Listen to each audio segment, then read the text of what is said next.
ও আমার কলিজার টুকরা ভাইয়েরা, মাথাটাকে নিচু করে জীবনের সব গুনার ফিরিস্তিগুলো একটা একটা করে স্বীকার করে আল্লাহরে বলেন, আল্লাহ আমি পাপী, আল্লাহ আমার যে বড় পাপী এই দুনিয়াতে কেউ নাই, আকাশের নিচে জমিনের উপরে আমার যে বড় পাপী কেউ নাই। একটা একটা করে আল্লাহ স্বীকার করি আমি পাপী, সব পাপের স্বীকৃতি দিলাম। পৃথিবী না জানুক আমি তো জানি, আমি কি পাপ করেছি, হায় আমার পাপের করলে বিচার, বাঁচার আমার নাই উপায়। দয়াময় তুমি মাফ করো আমায়, মাফ করো। আল্লাহ তাআলা যদি দয়া করে আমাদেরকে মাফ না করে, আমাদের বাঁচার কোনো উপায় নাই। আপনি কি ভেবেছেন আপনার নামাজ দিয়ে আপনি জান্নাতে যাবেন? আপনি তাহাজ্জুদ গুজার, সেজদা দিতে দিতে কপালে দাগ ফেলেছেন, এটা আপনারা জান্নাতে নেবে না। আপনি এলাকার সবচেয়ে বড় হাতেম তাই দানশীল, এই দানের ভরসায় বসে আছেন, কশিন কালে ওঠা। আমাদের নামাজ, আমাদের রোজা, আমাদের ইবাদত, এগুলোকে মিজানের পাল্লায় উঠালে কোনো ওজনই হবে না। তবে আমাদের একটা কৌশল জানা আছে, আমরা আল্লাহর রহমতের ভিখারি। আমরা সেদিন আগেই গুনার স্বীকৃতি দিয়ে দেব। আমরা বলবো, আল্লাহ তুমি প্রশ্ন করার আগে তোমার একটা কথা বলি, আমারে কিছু জিজ্ঞেস করো না, আমি সব করেছি। এমন কোন পাপ নাই যে পাপ আমারে দিয়ে হয় নাই। তোমার রহমত দিয়ে তুমি জান্নাতে পাঠাবা, তোমার দয়ায় জান্নাতে যেতে চাই, আমল দিয়ে না। পারবেন বলতে? কিয়ামতের দিন আমরা বলবো, আল্লাহ আমার আমল দিয়ে জান্নাত চাই না, আমি তোমার দয়া দিয়ে জান্নাত চাই। তোমার দয়া ছাড়া আমার কোনো উপায় নাই। কারণ আল্লাহ যদি বিচার করে, বাঁচার কারো উপায় নাই। আল্লাহ যদি বলে ফেলেন তুই এটা করলি কেন, ওখানে গেলি কেন, কোরআনে 1000 বার নিষেধ করলাম তারপরেও এই পাপে জড়ালি কেন, এরকম প্রশ্ন ছুড়ে দিলে আমার উত্তর আছে? বাঁচার কোনো উপায় আছে? রোজ হাসরে হে আল্লাহ আমার করুণা বিচার, আল্লাহ করুণা বিচার, বিচার চাহি না তব দয়া চাই, এ গুনাহগার করুণা বিচার। আপনার আমল দিয়ে জান্নাতে যাবেন? কি দিয়ে যাবেন? আল্লাহর দয়া দিয়ে। আল্লাহর রহম আর দয়া ছাড়া কেউ জান্নাতের চেহারাও দেখতে পাবে না। আমার বলার দরকার নাই, বলেন। মাঝ নদী, তুফান, জলোচ্ছ্বাস, জলের মধ্যে উচ্ছ্বাস, ঢেউ, টর্নেডো, সাইক্লোন, মেঘের ঘনঘটা, পরিবেশ ঘুটঘুটে অন্ধকার, লঞ্চ একবার এদিকে আরেকবার ওইদিকে, ভিতরে কি অবস্থা হয় বলেন তো? হ্যাঁ, তখন মুসলিম আল্লাহর ডাকে, হিন্দু আল্লাহর ডাকে, ঠিক কিনা বলেন? আস্তিক আল্লাহর ডাকে, নাস্তিক আল্লাহর ডাকে, ঠিক কিনা? লঞ্চের ভেতর, স্টিমারের ভেতর কান্নার রোল পড়ে যায়, চিৎকারের রোল পড়ে যায়, সবার মুখ দিয়ে শুধু একটা আওয়াজ, লা ইলাহা লা ইলাহা লা ইলাহা সুবহানাল্লাহ আলহামদুলিল্লাহ লা ইলাহা। আল্লাহ নামের জিকির করবে যারা, আল্লাহর কাছে প্রিয় তারা, আল্লাহর কাছে প্রিয় যারা, জান্নাতে প্রবেশ করবে তারা, জোরে লা ইলাহা লা ইলাহা ইল্লাল্লাহ লা ইলাহা ইল্লাল্লাহ মুহাম্মাদুর রাসূলুল্লাহ সাল্লাল্লাহু আলাইহি ওয়াসাল্লাম। আমার প্রিয় পটুয়াখালীবাসী, তাহলে লঞ্চের ভেতরে যখন আমরা তুফানের মধ্যে পড়ি তখন সবাই মিলে আমরা একটা নামের জিকির করি। নামটা কার? মুসলমানেরাও ডাকে, হিন্দুরাও ডাকে, আস্তিকও ডাকে, নাস্তিকও ডাকে, সবাই ডাকে একজনকে। তিনি কে? আবার দেখবেন ওই আল্লাহ তুফানের পরে, ঝড়ের পরে ওই লঞ্চটাকে যখন সদর ঘাটে ফিরিয়ে দেয়, আবার আমরা নাফরমানি শুরু করে দেই। সে কোথায়? আল্লাহ বললেন ফাইদা রাকিবু ফিল ফুলকি দা'আউল্লাহা মুখলিসিনা লাহুদ্দিন ফালাম্মা নাজ্জাহুম ইলাল বাররি ইযা হুম ইউশরিকুন। সাগরে যখন তুফানে পড়ে আমি আল্লাহর ডাকে, আবার আমি আল্লাহ যখন বাঁচিয়ে দেই, আবার আমি আল্লাহর সাথে শিরিক শুরু করে। আমরা কি এরকম হতে চাই নাকি? এরকম করবেন? হ্যাঁ না, আমরা তুফানে পড়লেও আল্লাহরে ডাকি, আবার বাঁচায় দেওয়ার পরেও ডাকি কারে? আল্লাহকেই ডাকি। বিমানের মধ্যে মাঝে মাঝে দেখবেন যে এয়ার টার্বুলেন্স হয়, জানেন? এয়ার টার্বুলেন্স জানেন তো? মাঝে মাঝে বিমানটা বাউন্সিং করে, বাম্পি, ভেরি বাম্পি ওয়েদার। শোনেন নাই? 40,000 ফিট উপরে যখন থাকে তখন পাইলট মাঝে মাঝে বলে, dear passengers, ladies and gentleman, right now we are flying 40,000 feet above the ground and we are passing very air turbulence, very heavy air turbulence right now. Please fasten your seat belt.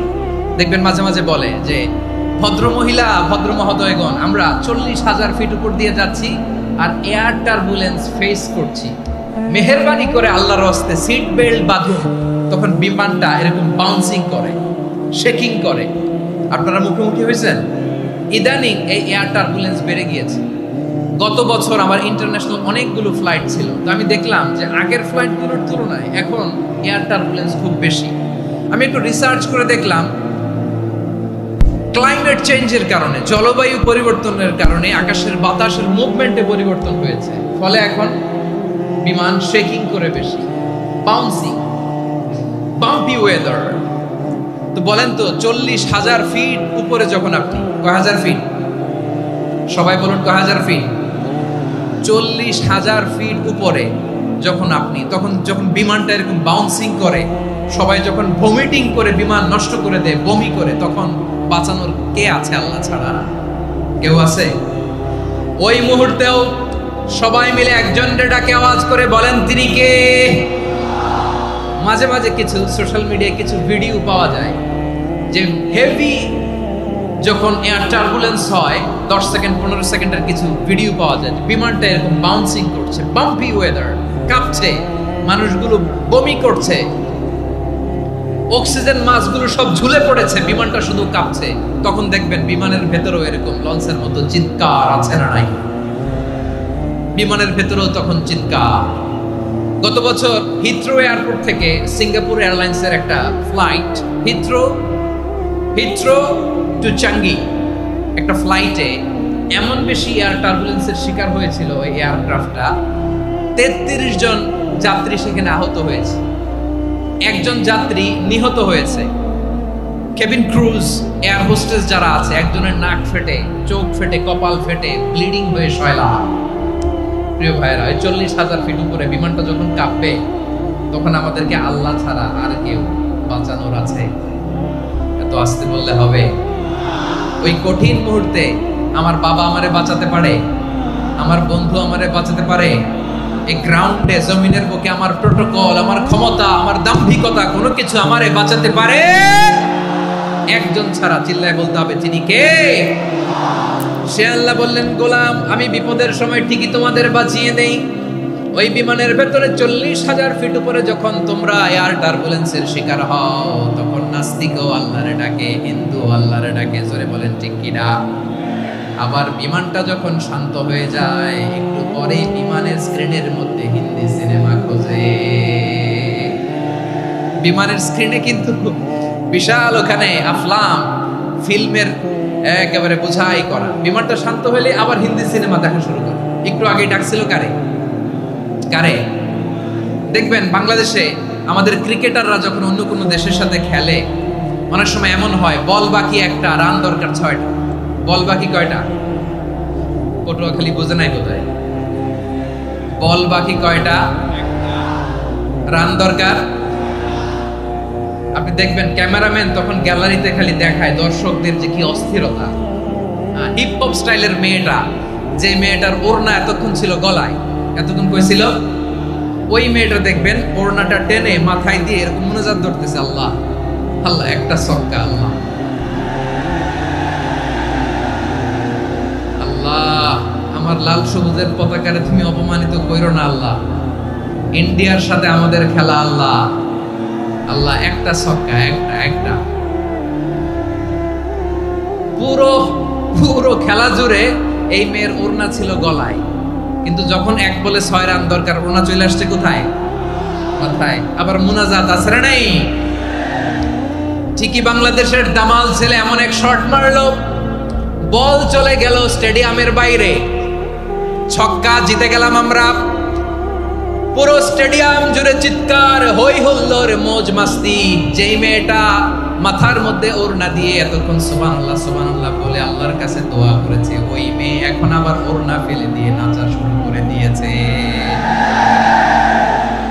তাহলে আল্লাহর ভয়, আল্লাহর প্রতি আস্থা, বিশ্বাস, ভালোবাসা, এটা কি ক্ষণিকের জন্য? মানে আমার যখন লাগবে তখন আল্লাহর ইউজ করব নাকি? হ্যাঁ, বিপদে আপদে, সুখের সময় দুঃখের সময় সচ্ছল অসচ্ছল অবস্থায় বিশ্বাসীরা ভরসা রাখে একজনের উপর, চিৎকার করে বলে পটুয়াখালী তিনি কে? সে আল্লাহ বললেন, গোলাম মনে করো না জাহাজ থেকে সদরঘাটে ভিড়িয়ে দিলাম তুমি নিরাপদ হয়ে গেছো, মনে করো না 40,000 ফিট থেকে সেফ ল্যান্ডিং এর পরে এয়ারপোর্টে নেমে গেলেই তুমি নিরাপদ হয়ে গেছো। ও মিয়া, বিপদ কি শুধু সাগরে আর আকাশে? ঘরের বিপদও, ঘরের ভেতরও বিপদ আসতে পারে কি পারে না? এজন্য সূরা মুলকে আল্লাহ বললেন, আমিনতুম মান ফিস সামাই আন ইয়াখসিফা বিকুমুল আরদা ফাইদা হিয়া তামুর। তোমরা কি ভাবছো তোমরা নিরাপদ? সাগরের মধ্যে তুফান, আল্লাহ আল্লাহ ডাকলাম, সদরঘাটে যেয়ে পড়ছি, বেঁচে গেছেন তো আপনি। আর পাবে আপনারে আল্লাহ? আল্লাহরা তো সাগরের মাঝখানে তো আল্লাহ আপনারা পাইছিল, আর তো পাবে না। আর পাবে আপনারে? আর আল্লাহ ধরতে পারবে আপনারে? ঘরের ভেতরও বিপদ দিয়ে আটকাতে পারে কে? 5 স্টার 7 স্টার হোটেলের ভেতরও আমাকে বিপদের মধ্যে ফেলে দিতে পারেন কে? আল্লাহ বললেন, তোমরা কি ভেবেছো তোমরা নিরাপদ? আমি চাইলে ল্যান্ডস্লাইডস, ভূমি ধস দিয়ে 1 লক্ষ 1 মুহূর্তে নিয়ে যেতে পারি, এক সুনামি দিয়ে থাপ্পড় মেরে 3 লক্ষ সাগরের ভেতরে ঢুকায় দিতে পারি, 1 সেকেন্ডও লাগে না আমার। আম আমিনতুম মান ফিস সামাই আন ইউরসিলা আলাইকুম হাসিবা ফাসাতা'লামুনা কাইফা নাযীর। আল্লাহ চাইলে আকাশ থেকে পাথর বৃষ্টি নাজিল করতে পারেন কি পারেন না? এই মুহূর্তে এখানে ভূমিকম্প দিতে পারেন কি পারেন না? আচ্ছা, ভূমিকম্প যখন হয় আমাদের কারো হুঁশ থাকে? আপনি মনে করছেন আমরা সাধারণ মানুষ, আমরা দৌড় দেই, আর প্রেসিডেন্ট প্রধানমন্ত্রী ওনারা বুঝি খাটো শুয়ে থাকে? কথা বুঝে নাই বোধহয়। ভূমিকম্প, আর্থকোয়েক যদি হয়, বাঁচার জন্য আমরা কি করি? হয় খাটের তলায়, ডাইনিং টেবিলের নিচে, উপরে শক্ত কিছু আছে এটার নিচে, অথবা ঘর দিয়া দেও দৌড়। তো প্রধানমন্ত্রী উনি কি করে? প্রেসিডেন্ট উনি কি করে? হ্যাঁ, উনি খাটের মধ্যে যে শুয়ে থাকে নাকি? উনিও দৌড়, সাধারণ মানুষও দৌড়, প্রধানমন্ত্রীও দৌড়, বাড়িওয়ালাও দৌড়, ভাড়াটিয়াও দৌড়, সবাই দৌড়। নাকি ভাড়াটিয়ারা বাড়ি থুইয়া দৌড়, বাড়িওয়ালারা আর বেরোয় না? এরকম না। তাহলে যে কোনো মুহূর্তে ভূমিকম্প দিয়ে নাস্তানাবুদ করতে পারে কে? আমার প্রিয় ভাইয়েরা, আমরা নিরাপদ নই, আমরা তার দয়ায় বেঁচে আছি। কার দয়ায়? এজন্য আল্লাহ বললেন, গোলাম যে কোনো মুহূর্তে বিপদ দিয়ে তোমাদেরকে নাস্তানাবুদ করতে পারি। বিশ্বাসী বলে যদি নিজেকে দাবি করো, সব সময় ডাকতে হবে একজন সত্তাকে। বলেন তিনি কে? এই কথা ক্লিয়ার? এই সবগুলো উদাহরণ শেষে সবার কাছে ক্লিয়ার হয়েছে না যে বিপদ থেকে, আপদ থেকে, পরীক্ষা থেকে, ক্যালামিটি থেকে আমাদেরকে কেউ বাঁচাতে পারে না একজন সত্তা ছাড়া। আবারও বলেন তো তিনি কে? ক্লিয়ার? হ্যাঁ, সবাই বুঝতে পারছেন? আচ্ছা, এবার আমরা দেখি বিষ্ণু ঈসা ইসলামের জীবনে বিপদ আপদ ছিল কিনা। উনি বিপদ আসলে কিভাবে ডিল করতেন, বিপদ আসলে কোন দোয়া পড়তে হয়, কিভাবে ফরিয়াদের হাত উত্তোলন করতে হয়, কিভাবে রবের দরবারে নতজানু হয়ে ফরিয়াদ করতে হয়, এটা জানার দরকার আছে না নাই? আসুন আমরা বিষ্ণু নবীর জীবনী থেকে দেখি বিপদ আসলে উনি কি করতেন। বিপদ আসলেই প্রথমে বিশ্বনবী সাল্লাল্লাহু আলাইহি ওয়াসাল্লাম একটা দোয়া পড়তেন। কি পড়তেন? তিনি পড়তেন ইন্না লিল্লাহি ওয়া ইন্না ইলাইহি রাজিউন। নিশ্চয় আমরা আল্লাহর জন্য, নিশ্চয় আমরা কার দিকে ফিরবো ভাই? আবার কার দিকে ফিরবো? আওয়াজ করে বলুন তো, আমরা এসেছি কার কাছ থেকে, আবারও ফিরে যাব কার কাছে? এজন্য বিষ্ণুই পড়ছেন ইন্না লিল্লাহি ওয়া ইন্না ইলাইহি রাজিউন। নিশ্চয় আল্লাহর জন্য, ওই আল্লাহর দিকেই আমরা ফিরে যাব। তারপরে বিষ্ণুই পড়তেন আল্লাহুম্মা আজুরনি ফি মুসিবাতি ওয়াখলুফ লি খায়রাম মিনহা। একসাথে প্রথমে পড়তেন ইন্না লিল্লাহি ওয়া ইন্না ইলাইহি রাজিউন, তারপর পড়তেন আল্লাহুম্মা আজুরনি ফি মুসিবাতি ওয়াখলুফ লি খায়রাম মিনহা। মানে আল্লাহ, এই যে আমি বিপদে ধৈর্য ধারণ করলাম, এটার সব তুমি আমার দাও, আর যেটা হারালাম এর চেয়ে ভালো কিছু দিয়ে মেকআপ করে দিও, ভালো কিছু দিয়ে বদল করে দিও। সুবহানাল্লাহ পড়েন। তাহলে বিপদ আসলে আমরা কি করব? কথা বলেন।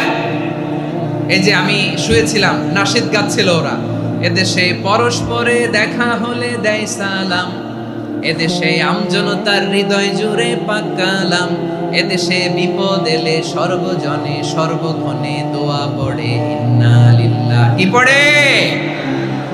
সুবহানাল্লাহ সুবহানাল্লাহ সুবহানাল্লাহ সুবহানাল্লাহ। এদেশে আজান শুনে সূর্য ওঠে শহর গ্রামে, এদেশে আজান শুনে সূর্য ডুবে সন্ধ্যা নামে, এদেশে সকল কাজে সবাই বলে বিসমিল্লাহ, এদেশে ভালো কিছু দেখে শুনে হাসি মুখে সবাই বলে মাশাআল্লাহ। সুবহানাল্লাহ পড়ে। তাহলে বিপদ এলে আমরা কি পড়ি? কথা বুঝলে সবাই উত্তর দিতে হবে। বিপদ এলে কি পড়ি? তাহলে বিপদ এলেই আমরা এখন থেকে ইন্না লিল্লাহ করবো, নাকি হাই হুতাশ করবেন?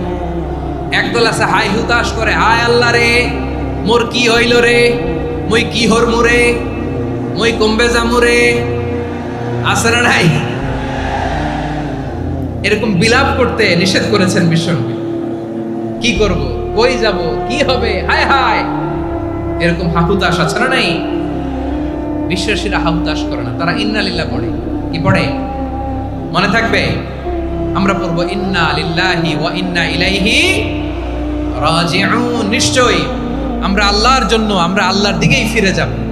এরপর পড়বো আল্লাহুম্মা আজুরনি ফি মুসিবাতি ওয়াখলুফ লি খায়রাম মিনহা। আল্লাহ, আমি যে বিপদে ধৈর্য ধারণ করলাম এটার সওয়াব দিও, আর যা হারালাম তার চেয়ে ভালো কিছু দিয়ে বদল করে দিও। সুবহানাল্লাহ পড়েন। বিশ্বনবীর এই হাদিস শুনলেন উম্মে সালামা রাদিয়াল্লাহু তাআলা আনহা। ওনার স্বামী হলো আবু সালামা। মজার ঘটনা খেয়াল করে শুনেন আমার প্রিয় কলিজার টুকরা ভাইয়েরা। কানগুলো খরগোশের কানের মতো খাড়া করে আমার দিকে তাকান। সাইয়্যিদাতুনা উম্মে সালামা রাদিয়াল্লাহু তাআলা আনহা, ওনার স্বামীর নাম আবু সালামা। শ্রেষ্ঠ দম্পতি, শ্রেষ্ঠ ফ্যামিলি। প্রথমে হিজরত করেছিলেন হাবাসায়, পরে হিজরত করেছেন মদিনায়। উহুদ যুদ্ধের পরে ওনার স্বামী আবু সালামা ইন্তেকাল করলো, শহীদ হলো। সুবহানাল্লাহ পড়ে। যখন আবু সালামা ইন্তেকাল করলো, উম্মে সালামা রাদিয়াল্লাহু তাআলা আনহা কেঁদে কেঁদে হয়রান। আর নবীর শিখানো বাণী অনুযায়ী তিনি বারবার পড়ছিলেন ইন্না লিল্লাহি। কি পড়ছিলেন? জামু কি হরমু এগুলো বলে নাই, কি বলছে? ইন্না লিল্লাহ। যেহেতু বিশ্বনবী বলেছেন কেউ যদি বিপদের প্রথম ধাক্কায় পড়ে ইন্না লিল্লাহি ওয়া ইন্না ইলাইহি রাজিউন, আল্লাহুম্মা আজুরনি ফি মুসিবাতি ওয়াখলুফ লি খায়রাম মিনহা, তাহলে এই বিপদে যে সে যা হারালো তার চেয়ে শ্রেষ্ঠ কিছু দিয়ে আল্লাহ তার বদল দিয়ে দিবে। এই হাদিস শুনে উম্মে সালামা রাদিয়াল্লাহু তাআলা আনহা ওনার প্রাণ প্রিয় স্বামী আবু সালামার ইন্তেকালের পরে চোখের পানি ছাড়ে আর পড়ে ইন্না লিল্লাহি ওয়া ইন্না ইলাইহি রাজিউন, আল্লাহুম্মা আজুরনি ফি মুসিবাতি ওয়াখলুফ লি খায়রাম মিনহা। বারবার এই দোয়া পড়ে চোখের পানি ছাড়ে, এই দোয়া পড়ে চোখের পানি ছাড়ে, আর মনে মনে বলে আবু সালামার মতো ভালো মানুষ মদিনাতে নাই, আবু সালামার চেয়েও ভালো মানুষ মদিনাতে নাই, তার চেয়ে ভালো মানুষ কি করে আল্লাহ তাআলা আমারে দিবে, তার চেয়ে ভালো মানুষ তো আমি মদিনাতে দেখি না। চোখের পানি দিয়ে বুক ভাসায় আর নবীর হাদিসের উপর আমল করে পড়ে ইন্না লিল্লাহি ওয়া ইন্না ইলাইহি রাজিউন, ইন্না লিল্লাহি ওয়া ইন্না ইলাইহি রাজিউন। পড়তে পড়তে চোখের পানি ছাড়ে আর চিন্তা করে বিশ্বনবী বললেন, এই দোয়া পড়লে যেটা হারালাম তার চেয়ে ভালো কিছু দিয়ে আল্লাহ পুরস্কার দেয়। আবু সালামের চেয়ে ভালো মানুষ মদিনার মধ্যে আর কে হতে পারে? কি আজীব তামাশা, কি অবাক করা ঘটনা।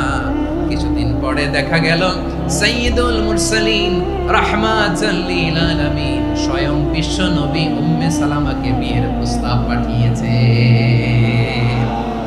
স্বয়ং বিশ্ব নবী উম্মে সালামা রাদিয়াল্লাহু তাআলা থেকে বিয়ের প্রস্তাব পাঠিয়েছেন। উনি রাজি হয়ে গেলেন, বিয়ে হয়ে গেল, উনি হয়ে গেলেন উম্মুল মুমিনিন, আমাদের মা, পুরো মুসলিম উম্মার মা। চিৎকার করে বলেন আল্লাহু আকবার।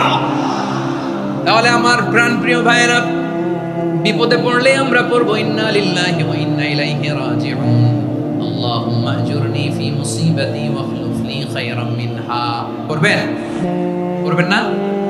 যারা যারা বিপদ আসলে এই দোয়াটা পড়বেন এখন থেকে আওয়াজ করে ইনশাআল্লাহ বলেন।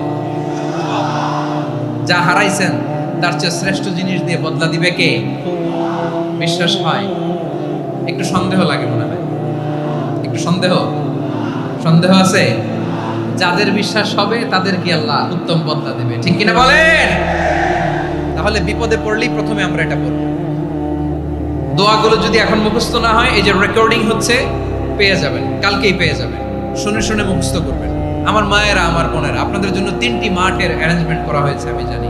আপনারাও এই দোয়াগুলো পড়বেন, আপনার স্বামীকে শেখাবেন, সন্তানকে শেখাবেন, আপনার পুরো পরিবারটাকে জান্নাতের টুকরো বানিয়ে দিবে কে?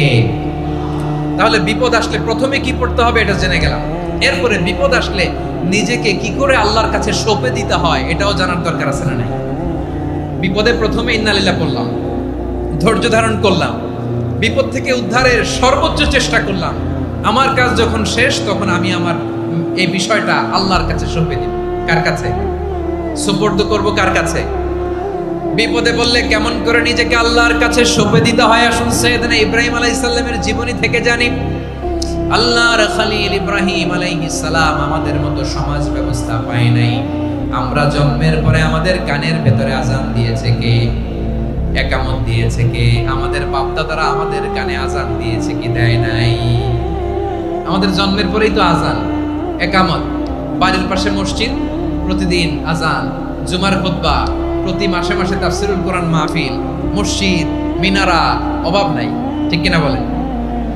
আপনি যেই সুন্দর ইসলামিক এনভায়রনমেন্ট পেয়েছেন, আমাদের ইব্রাহিম খলিল উনিও কি এরকম পেয়েছিলেন? হ্যাঁ, উনি জন্মের পর পরে ওনার কানে আজান দিয়েছে কেউ? আমার প্রিয় ভাইরা, আগা গোড়া একটা শিরকি পরিবেশ উনি জন্মগ্রহণ করেছেন।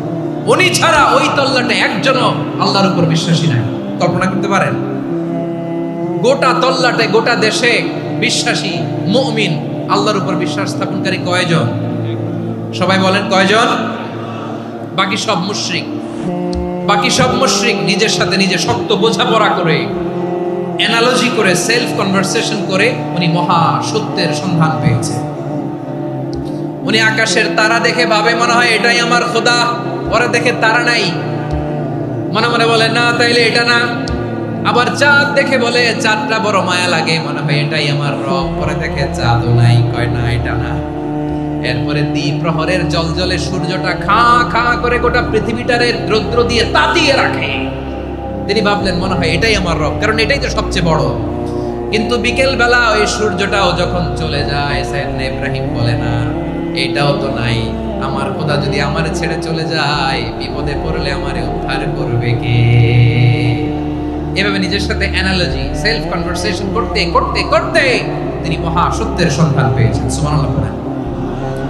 সব শেষে তিনি ডিসিশন নিয়ে ঘোষণা দিলেন, ইন্নী ওয়াজ্জাহাতু ওয়াজহিয়া লিল্লাযী ফাতারাস সামাওয়াতি ওয়াল আরদা হানিফান ওয়া মা আনা মিনাল মুশরিকিন।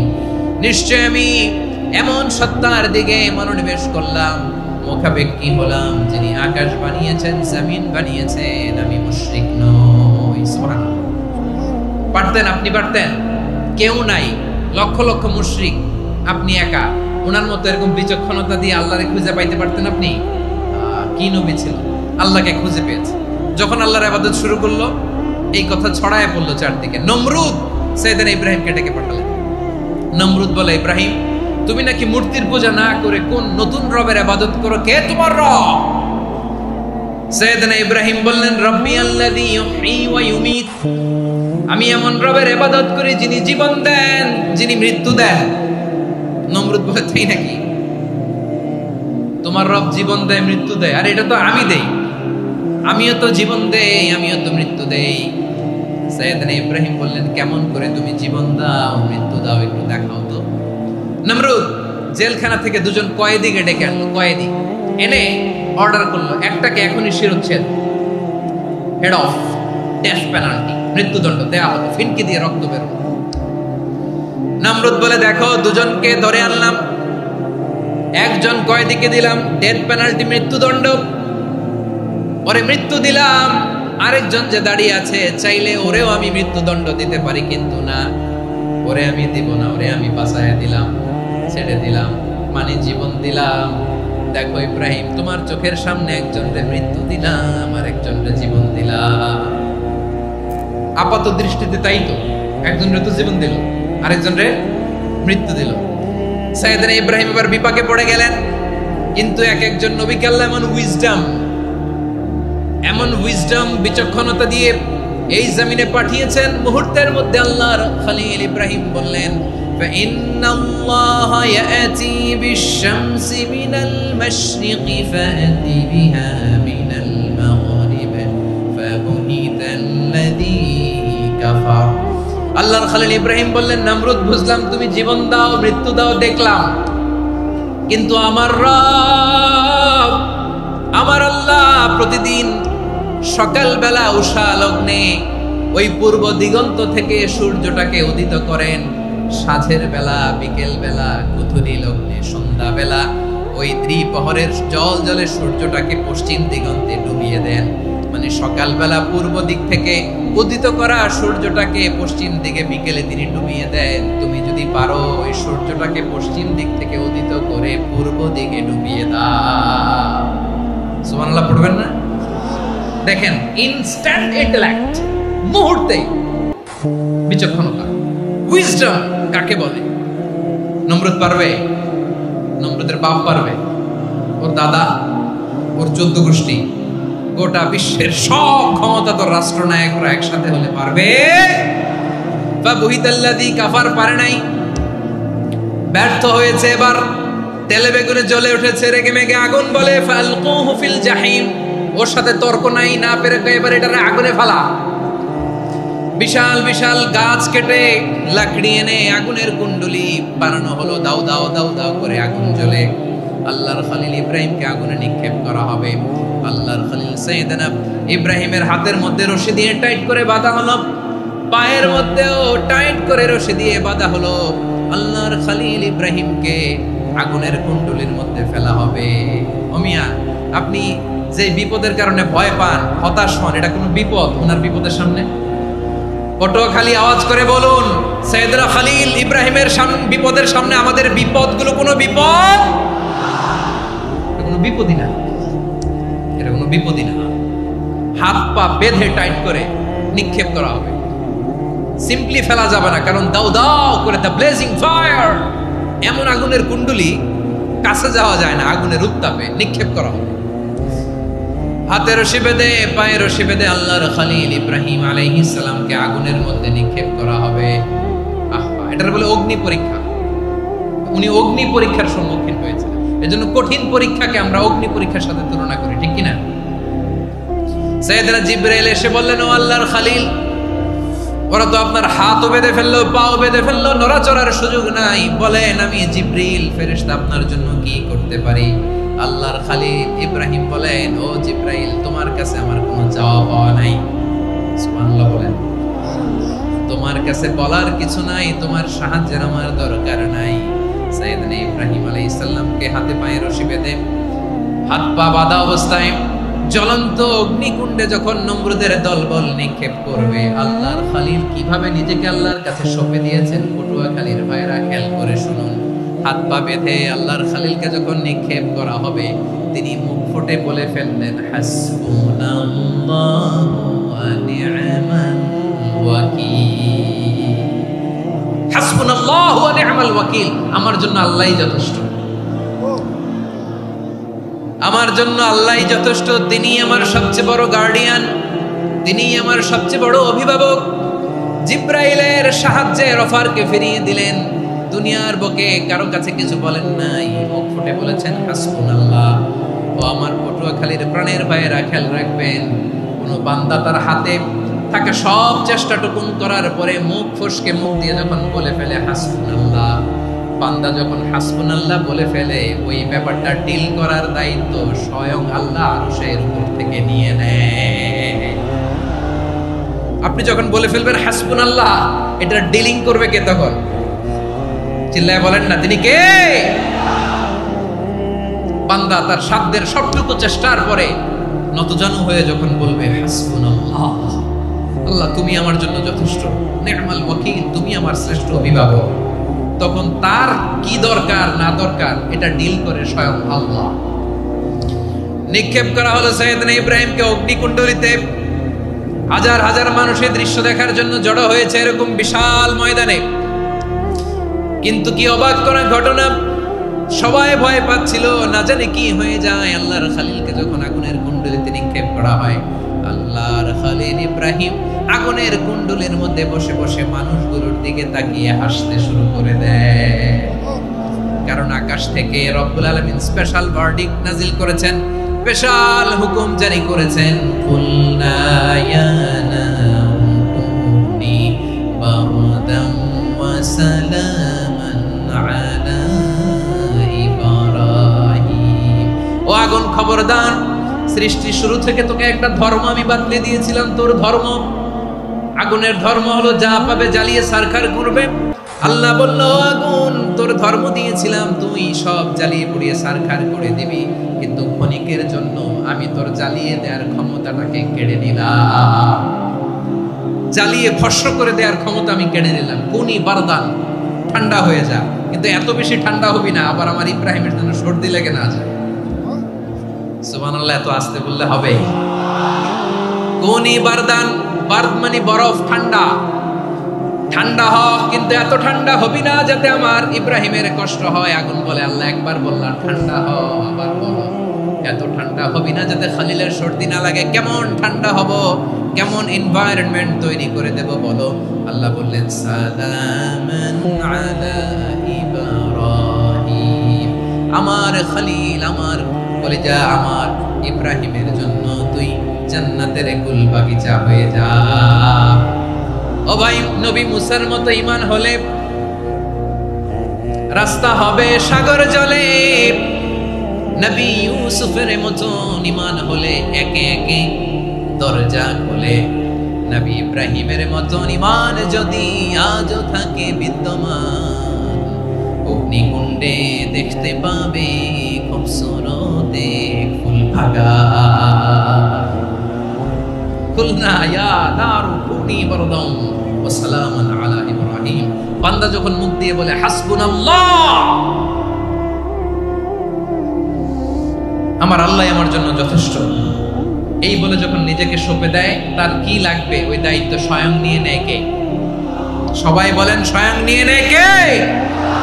তাহলে আমার প্রিয় ভাইরা, বিপদের শুরুতেই আমরা বলবো ইন্না লিল্লাহ।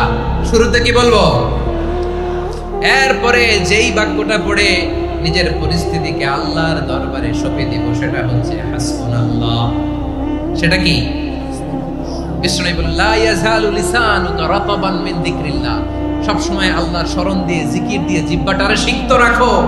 আর শয়তানু জাসিমুন আলা কলবি ইবনে আদম, শয়তান বনি আদমের কলবে খামচি মেরে বসে থাকে। ফাইদা যাকারাল্লাহ খানাসা, মানুষ যখন আল্লাহর স্মরণ করে জিকির করে, শয়তান দৌড়ে পালায়। ওয়া ইদা গাফালা ওয়াসওয়াসা, যখনই বনি আদম গাফেল হয়, তখনই শয়তান তার হৃদয়ে ওয়াসওয়াসা দেয়। এজন্য বিপদে পড়লে ইন্না লিল্লাহ, নিজের সবটুকুন করার পরে, নিজের রোল প্লে করার পরে নিজেকে আমরা কি বলে সঁপে দিব? সবাই বলে, সবাই বলতে হবে, আরো জোরে বলে, মনে থাকবে? বিপদে পড়লে প্রথমে ইন্না লিল্লাহ, এরপরে নিজেকে যখন সঁপে দিব তখন হাসবুনাল্লাহ। এরপরে কঠিন বিপদে যখন বিশ্বনবী পড়তেন তখন কি করতেন? এমন বিপদ মাঝে মাঝে হয় না, দেয়ালে পিঠ থেকে যায়, চোখে মুখে অন্ধকার, কি করব দিশা খুঁজে পাই না, এরকম হয় কখনো? হ্যাঁ আপনাদের হয় হয় না? তো জান্নাতে আছেন আপনারা, হয় হয়। এরকম হয়েছে না যে দেয়ালে পিঠ থেকে গেছে, চোখে মুখে অন্ধকার, ওই যাব কি করব, বাঁচানোর কেউ না, এরকম হয়েছে কখনো আপনাদের? যদি হয় তাইলে এটার সলিউশন বলবো, না হইলে তো এগুলো বলে লাভ নেই। হয় হয় হয়। বিশ্বনবী এরকম কঠিন বিপদে পড়েছেন জীবনের কিছু কিছু মুহূর্তে, ওই মুহূর্তে বিশ্বনবী স্পেশাল 2টা দোয়া পড়তেন। এই দোয়াগুলো আপনাদেরকে জানিয়ে দেয়। বিশ্বনবী বলেন, কঠিনতম বিপদে যখন পড়বা, দেয়ালে পিঠ থেকে যায়, চোখে মুখে অন্ধকার, বাঁচার কোনো উপায় নেই, তখন পড়বা লা ইলাহা ইল্লা আনতা সুবহানাকা ইন্নী কুনতু মিনাল যালিমিন। আল্লাহ তুমি ছাড়া কোনো ইলাহ নাই, তুমি পবিত্র, নিশ্চয় আমি জালিমদের অন্তর্ভুক্ত। সুবহানাল্লাহ বলেন। এই দোয়া সাইয়েদনা ইউনূস আলাইহিস সালাম পড়েছিলেন যখন মাছের পেটে ছিলেন। কিসের পেটে? এবং অনেক মুফাসসিরিন ইকরাম বলেছেন, অনেক আহলুল ইলমরা বলেছেন এটা হচ্ছে ইসমে আজম। ইসমে আজম এমন দোয়া যেটা দিয়ে দোয়া করলে আল্লাহ দোয়া কবুল করে, কিন্তু এটা কোনটা এটা নিয়ে ইখতিলাফ আছে। কোন কোন আহলুল ইলম বলেন লা ইলাহা ইল্লা আনতা সুবহানাকা ইন্নী কুনতু মিনাল যালিমিন, এটা হচ্ছে ইসমে আজম। সাইয়েদনা ইউনূস আলাইহিস সালাম পড়েছেন, আপনারা পড়েননি? তুফান হইলে পড়েন না? আমাদের এলাকায় তো এটা খুব, এটার উপর ব্যাপক আমল আছে। পটুয়াখালীতে কি অবস্থা বলেন? পড়েন পড়েন পড়েন পড়েন। একটা গল্প শুনেছিলাম, পাক হানাদার বাহিনী যখন বাংলাদেশে অ্যাটাক করত, 71 সালের ঘটনা বলতেছে, আমরা তো দেখি নাই, শুনছি আর কি। 71 যদি দেখতাম এতদিনে রাজাকার হয়ে যেতাম। আল্লাহ আমাদেরকে বাঁচাই দিয়েছে, আল্লাহর মেহেরবানি, ঠিক কিনা বলে? মন মতো হইলে মুক্তিযোদ্ধা, মন মতো না হইলে রাজাকার। কত কিছু দেখলাম এই শাহবাগের বুকে। আল্লাহ, 71 সালে দেখি নাই, আমরা শুনেছি। পাক হানাদার বাহিনী জিজ্ঞেস করত মুসলিম না অমুসলিম চেক করার জন্য, বলতো কালেমা বল, কালেমা বাতাও। তো যারা কালেমা বলতে পারতো পাকিস্তানি বাহিনী নাকি ওদেরকে ছেড়ে দিত, শুনেছি।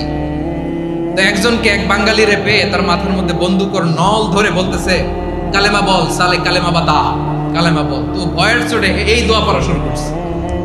ও পড়তেছে লা ইলাহা ইল্লা আনতা সুবহানাকা ইন্নী কুনতু মিনাল যালিমিন। পাকিস্তানি বলে সালে ये तो मुसीबत का কালেমা है। বাঙালি কয় হাম তো ভি মুসিবত মে হ্যাঁ।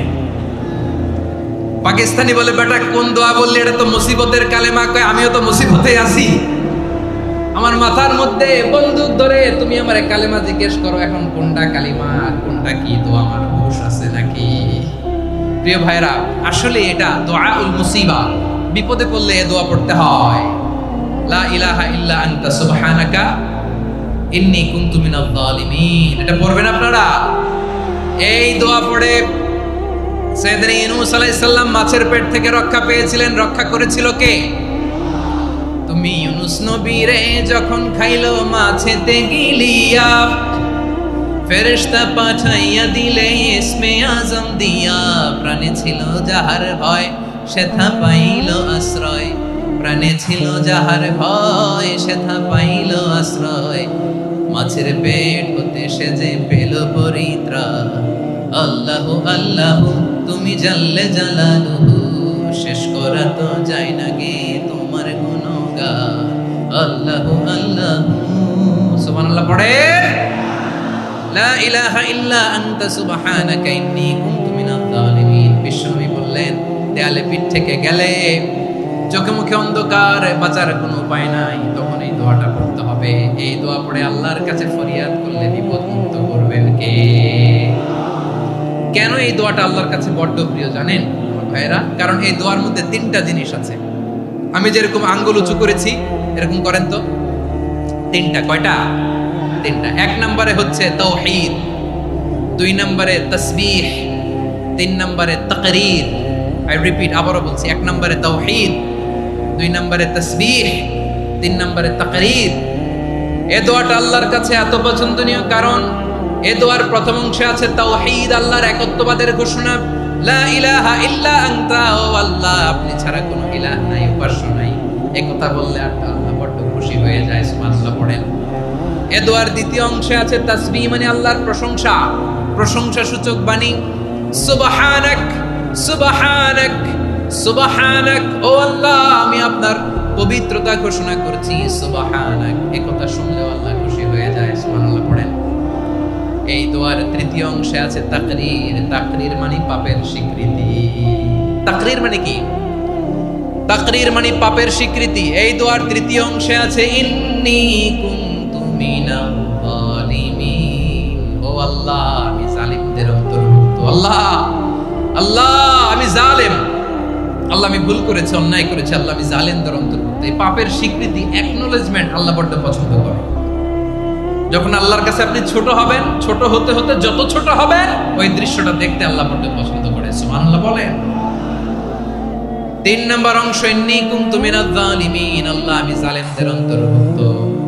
সাইয়েদনা আদম আলাইহিস সালাম ভুল করে যখন নিষিদ্ধ গাছের ফুল খেয়ে ফেললেন, ফল খেয়ে ফেললেন, আল্লাহ বললেন আদম ক্ষমা পেতে চাইলে তুমি আর হাওয়া মিলে স্বীকৃতি দাও, পাপের স্বীকৃতি আর পড়ো রব্বানা যালামনা আনফুসানা ওয়া ইল্লাম তাগফির লানা ওয়া তারহামনা লানাকুনান্না মিনাল খাসিরিন।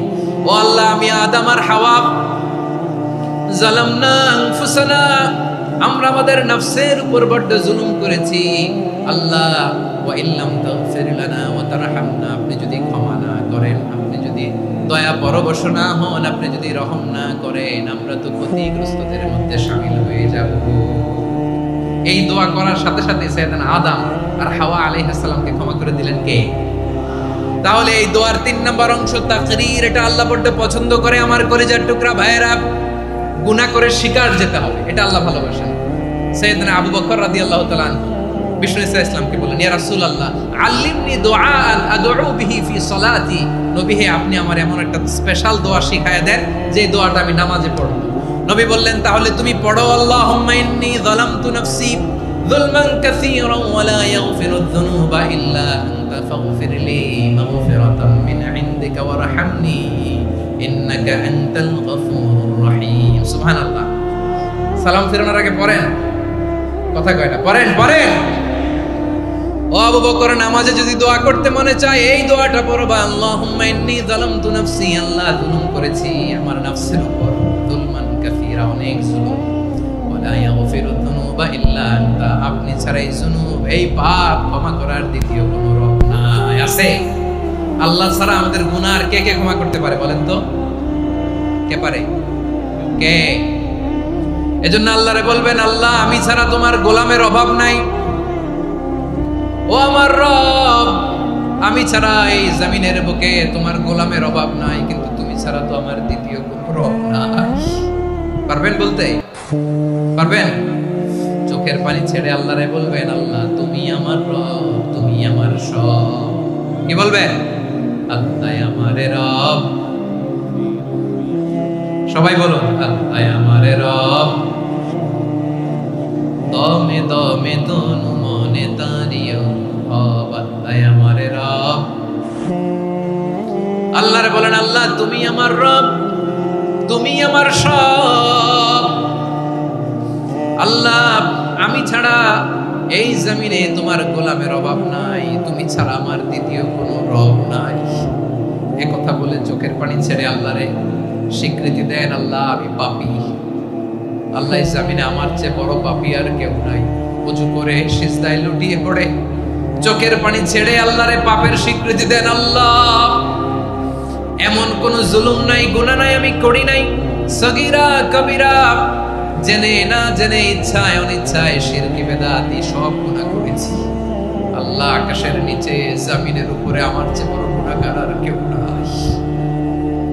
চোখের পানি ছেড়ে আল্লাহরে বলেন, আল্লাহ আমি ছাড়া তোমার গোলামের অভাব নাই, তুমি ছাড়া আমার দ্বিতীয় কোনো রব নাই, তুমি ছাড়া তো কেউ আমার গুনাহ ক্ষমা করার নাই, তুমি আমার রব, তুমি আমার সব। বলতে পারবেন? এই তাকরীর আমার পটুয়াখালী ভাইয়েরা, এই স্বীকৃতিটা দেখতে আল্লাহ বড্ড ভালোবাসে, কারণ আমরা সবাই গুনাহগার। আমরা সবাই কি? বিশ্বনবী বলেন কুল্লুকুম খাত্তাউন, আ বানি আদম তোমরা সবাই পাপী। সবাই কি? সবাই পাপী। আমরা সবাই পাপী, আপন পাপের বাটখারা দিয়ে অন্যের পাপ মাপি। আমরা যে পাপি এটা ভাবতে মনে চায় না কারো, খালি অন্যের পাপ দেখি আমরা, এটা ভুল। ওর এই পাপ, ও পাপি, ও জালেম, ও জাহান্নামী, এরকম একটা টেন্ডেন্সি। আমার যে কি হালাত এটার খেয়াল নাই। খেয়াল করতে হবে যে আমি সবচেয়ে বড় পাপী, ঠিক কিনা বলেন? পাপ করি নাই এমন কেউ আছি? হ্যাঁ আছি। কেউ না জানলেও জানে কি আমার পাপের ঘটনা? পৃথিবী না জানুক আমি তো জানি আমি কি পাপ করেছি। হায় ও আমার কলিজার টুকরা ভাইয়েরা, মাথাটাকে নিচু করে জীবনের সব গুনার ফিরিস্তিগুলো একটা একটা করে স্বীকার করে আল্লাহরে বলেন, আল্লাহ আমি পাপী, আল্লাহ আমার চেয়ে বড় পাপী এই দুনিয়াতে কেউ নাই, আকাশের নিচে জমিনের উপরে আমার চেয়ে বড় পাপী কেউ নাই। একটা একটা করে আল্লাহ স্বীকার করি আমি পাপী, সব পাপের স্বীকৃতি দিলাম।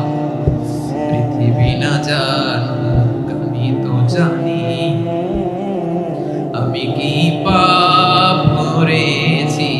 হায় আমার পাপের করলে বিচার, বাঁচার আমার নাই উপায়। দয়াময় তুমি মাফ করো আমায়,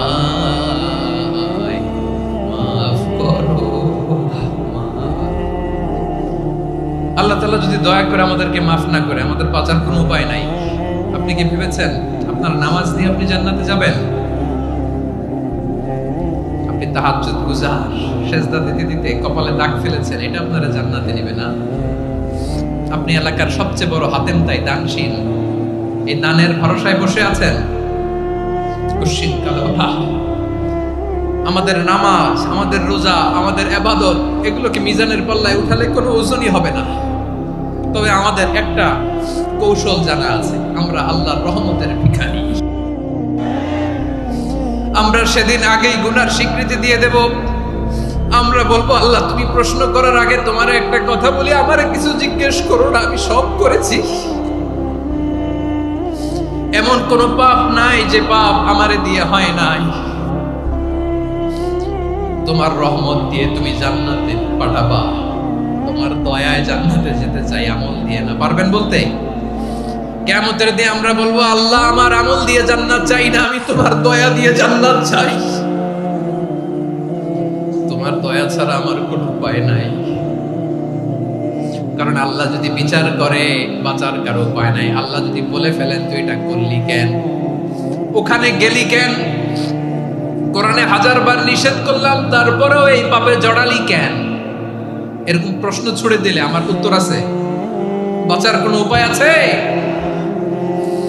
রোজ হাসরে হে আল্লাহ আমার করুণা বিচার, করুণা বিচার, বিচার চাহি না তব দয়া চাই, এ গুনাহগার করুণা বিচার। আপনার আমল দিয়ে জান্নাতে যাবেন?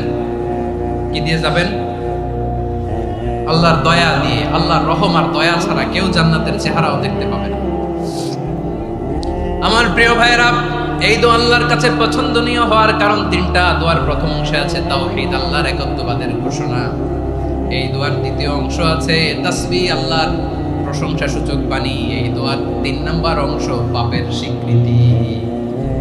তাহলে আমরা সবাই গুনাহগার। আমরা আল্লাহর কাছে পাপের স্বীকৃতি দিয়ে বলবো, ও আল্লাহ ইন্নী কুনতু মিনাজ জালিমিন, আমরা জুলুম করেছি, পাপ করেছি, অন্যায় করেছি, আল্লাহ বুঝতে পারি নাই, শয়তানের ওয়াসওয়াসায় পড়ে, বন্ধুর পাল্লায় পড়ে, নফসের খায়েশ মেটাতে যে আল্লাহ করে ফেলেছি।